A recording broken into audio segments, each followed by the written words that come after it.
We're back. Today, the Pentagon released its long-awaited report on the effects of repealing the military's ban on open service by gays and lesbians. Here are some of the results from their survey of active-duty military reservists and spouses. 69% said they have worked with a service member whom they believe to be gay.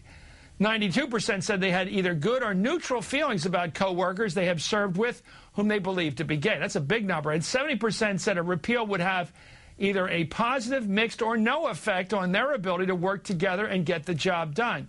Here, Defense Secretary Robert Gates and Chairman of the Joint Chiefs, Admiral Mike Mullen, today. Let's listen. The findings suggest that for large segments of the military, repeal of Don't Ask, Don't Tell, though potentially disruptive in the short term, would not be the wrenching, traumatic change that many have feared and predicted. I strongly urge the Senate to pass this legislation and send it to the President for signature before the end of this year. I fully endorse their report, its findings, and the implementation plan recommended by the working group. The working group was given a tall order, indeed nothing less than producing the first truly comprehensive assessment of not only the impact of repeal of the law governing Don't Ask, Don't Tell, but also about how best to implement a new policy across the joint force. Well, Secretary Gates, Admiral Mullen, and the report's authors head to the Senate Thursday and Friday to testify to the Armed Services Committee about their findings.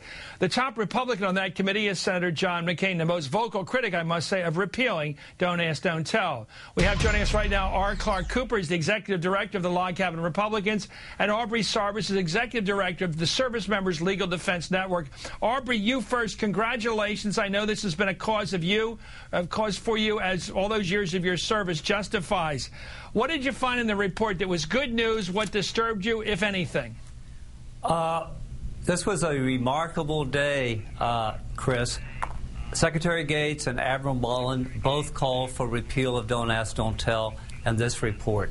Not only did they recommend that the Senate act in the lame duck session, they also said the Pentagon was ready to get on with the job. So I think it's remarkable. It's also ironic that 17 years ago, President Clinton signed into law Don't Ask, Don't Tell. And today we heard from the Secretary of Defense and the Chairman of the Joint Chiefs urging the Senate to act in the next few weeks to repeal this law. Well, we're a representative democracy, Clark, and the question is, are we going to begin to see representation of our democracy? We've got some Republican senators up on the Hill, Susan Collins and Olympia Snowe of Maine, Scott Brown of Massachusetts, Richard Lugar of Indiana, and Lisa Murkowski of Alaska. Are those people going to join and represent the public opinion on this and the opinion as voiced today by that report from the military itself? Chris, I'm not going to speak on behalf of any of those senators, but I will say that this report does gives lift to Republican senators who had called for this study and who are deliberative in the process. And there are a number of senators out there on the Republican side of the aisle who are going to be happy to have this report in their hands. Having the necessary oversight hearings at the Senate Armed Services Committee will enable them to be able to vote for repeal in this Congress and on the defense bill this year. Let me ask you about your party. I don't think your orientation was a choice, but your choice of political party is real. You are a Republican, right, Clark? That's correct. When you go to the Republican convention and they put together one of these platforms again against whatever their latest anti-gay move is, what do you feel about that?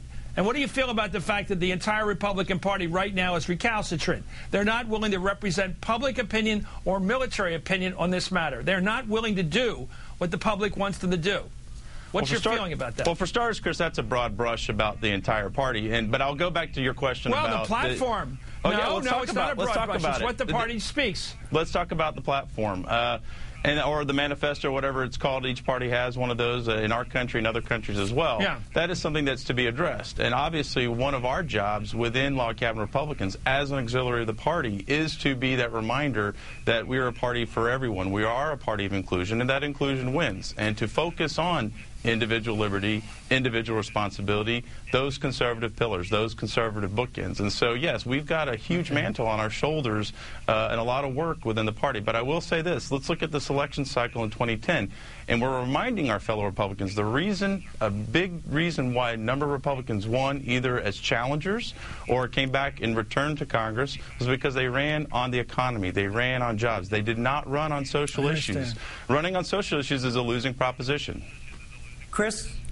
Okay, let's take a look at John McCain. I want Aubrey to respond to John McCain because he's a hot... I want you to talk about this magnet here. Here's John McCain back in October 2006 on the Hardball college tour in Iowa. And here's what I begin to suspect about the Republicans. Let's listen to John McCain back then. And I understand the opposition to it, and I've had these debates and discussions. But the day that the leadership of the military comes to me and says, Senator, we ought to change the policy, then I think we ought to consider seriously changing it, because those leaders in the military are the ones we give the responsibility to. Well, there he is saying it, Aubrey, that he's for changing it if the military wants it changed. Certainly, that's what's he up to now? Well, he did say that, but unfortunately, he has changed his mind yet again. In fact, the Secretary of Defense, the Commander-in-Chief, the Chairman of the Joint Chiefs have recommended repeal to Senator McCain, and he keeps moving the goalpost. The reality is he did not like today. This was a bad day for Senator McCain. Right. This report called for repeal. Senator McCain's response is to ask for another report, a different report. He's told them to go back to the drawing boards and come up with the answer I want. And I don't believe they're going to do that. With the military? Clark, I want to ask you as a Republican, has John McCain, Republican, lost touch with his own military ranks? He served with great distinction. He suffered for our country as a POW. But does he know the military today? I've actually traveled with Senator McCain in several capacities during the Bush administration, so I have to give him credit for being very deliberate and very convicted about reaching out to service members. So I'm not going to question that. I will call upon Senator McCain, as a fellow combat veteran, as a fellow Republican, to change his mind again, to actually read the study and not predetermine. I mean, he himself said, let's not predetermine, let's not circumvent the Department of Defense study process, let General Carter Ham and let Mr. Johnson do their job. Well, they've done their job. The seal on the Department of Defense is on this report. It's ready for review. It's ready for consumption. And I would call upon Senator McCain, as well as other Republicans, to support the study and also vote for the amendment in the defense bill. Well, I wish you both well, and congratulations. I have to go now. Go ahead, Aubrey. We have to go right now. Thank you so much, Aubrey. Congratulations. I know this has been a passion of yours as a service guy and a former officer. I'm with you on this. I'm so glad you had a good day, and I guess I'm glad that John McCain had a bad day on this one. Anyway, well, thank you, Clark Chris. Cooper, as always. With the I like the log cabin guys. I've loved speaking to you guys over the years.